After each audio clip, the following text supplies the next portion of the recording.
nouveau chapitre sur les facteurs climatiques. Aujourd'hui, nous allons voir tout ce qui concerne les précipitations et le vent. Alors, comment se forment les précipitations? C'est ce que nous allons voir. Deux cas se présentent. Le premier, c'est ce qu'on appelle l'ascendance orographique. Elle est liée donc au relief, à la présence d'une montagne. Donc si une masse d'air chargée d'humidité, c'est-à-dire avec de l'eau à l'état de vapeur, donc invisible, s'élève à cause de la présence d'une montagne, sa température va diminuer, cela va provoquer une condensation qui aura lieu en altitude et de la pluie. Dans le cas d'ascendance frontale, on est en présence de deux masses d'air de température différentes. L'air chaud s'élève toujours au-dessus de l'air froid de façon plus ou moins rapide. Dans le premier cas, nous avons une masse d'air froid qui se déplace et qui rencontre une masse d'air chaud qui va s'élever très rapidement en altitude. Les chutes de pluie seront constituées de gouttes beaucoup plus grosses à cause de l'intensité du courant ascendant. Dans le second cas, c'est une masse d'air chaud donc, qui va s'élever doucement au-dessus d'une masse d'air froid qui reste au sol et cette ascendance moins brutale engendrera des pluies plus fines. C'est bien pour ça que j'avais fait mon parapluie, n'est-ce pas? On n'est jamais trop prudent. Je dis toujours que deux précautions valent mieux qu'une. Pour la formation de neige, le principe est le même, mais donc avec des températures qui vont être plus basses. Alors l'influence des précipitations sur les êtres vivants. Alors les plantes qui sont adaptées au manque d'eau sont appelées plantes xérophiles et elles peuvent faire des réserves d'eau comme les plantes succulentes ou se contenter de très peu d'eau comme par exemple les lichens. D'autres végétaux, au contraire, sont adaptés à des milieux très humides. On parle alors de plantes hygrophiles, comme le palétuvier ou le cyprès chauve, qui développent des racines aériennes pour éviter donc qu'elles s'asphyxient.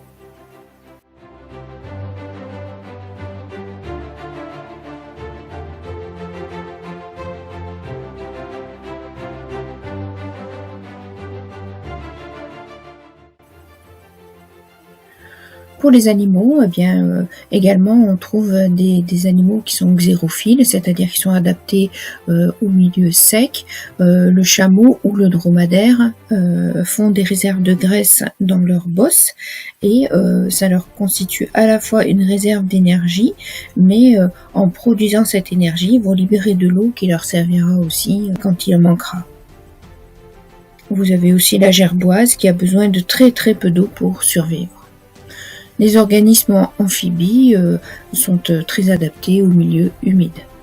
Pour ce qui est de la neige, on peut avoir différentes influences, ou positives ou négatives. Je vais vous en citer quelques-unes, les principales.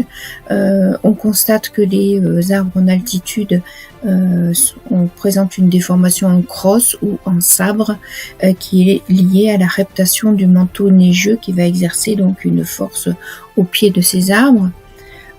D'autres, comme des résineux, adoptent une forme columnaire avec des angles d'insertion des branches beaucoup plus aigus afin de faciliter le glissement de la neige pour éviter la casse des branches. Et la présence de névé donc qui va réduire considérablement le temps de la saison de végétation. Les effets négatifs de la neige ne s'arrêtent malheureusement pas là, à savoir que les avalanches sont destructrices, une forêt n'arrête pas une avalanche, une plantation peut éviter le départ des avalanches en limitant justement le glissement du manteau neigeux.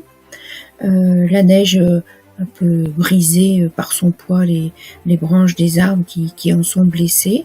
Elle peut aussi entraîner, entre autres, le changement de régime des animaux qui vont se nourrir donc des branches ou des écorces des arbres qui sont au-dessus de la neige.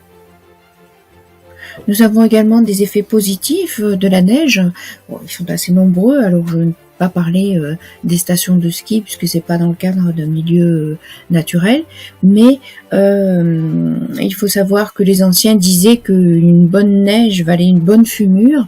Effectivement, l'apport de neige amène de l'azote au niveau du sol, donc c'est très intéressant pour les plantes. La neige, un bon manteau neigeux représente un bon isolant pour le froid, aussi bien pour les animaux que pour les végétaux. Sous 1 mètre de neige, il fait plus que 0 degré, même s'il fait moins 30 au-dessus. Puis au moment de la fonte des neiges, il y a donc un apport d'eau conséquent au moment de la reprise de la végétation.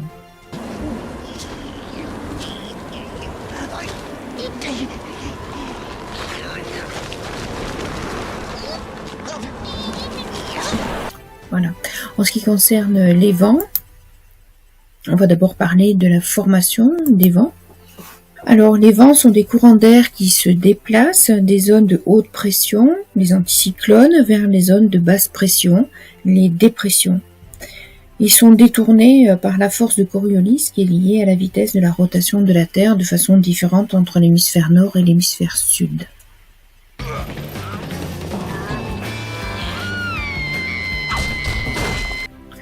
Au niveau local, les vents qui se forment sont liés à des différences de température.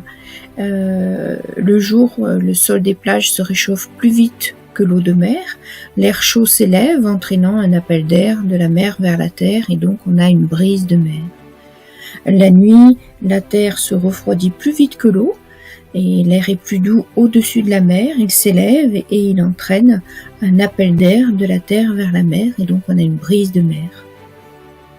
Donc le Föhn est un vent qui se forme du côté des versants sous le vent des montagnes. Sur le versant face au vent, on a une masse d'air humide qui s'élève. La température de la masse d'air diminue de 1 demi-degré par 100 mètres. On constate le phénomène de condensation. Au sommet, l'air est sec, il poursuit son chemin et se réchauffe plus vite donc sur l'autre versant. Et en bas de versant, on a un air chaud et sec qui descend de la montagne et qu'on appelle le Föhn. Et l'influence du vent sur les êtres vivants, alors il peut avoir des effets positifs comme des effets négatifs. Côté positif, le vent va permettre le transport du pollen ou le transport des graines, assurant ainsi la dissémination des végétaux. Il a un léger effet positif sur la photosynthèse, favorisant l'évapotranspiration des arbres. Donc quand il est léger, c'est positif sur la production végétale. Côté effet négatif, eh bien le vent donc va déformer les arbres et leur donner une forme en drapeau.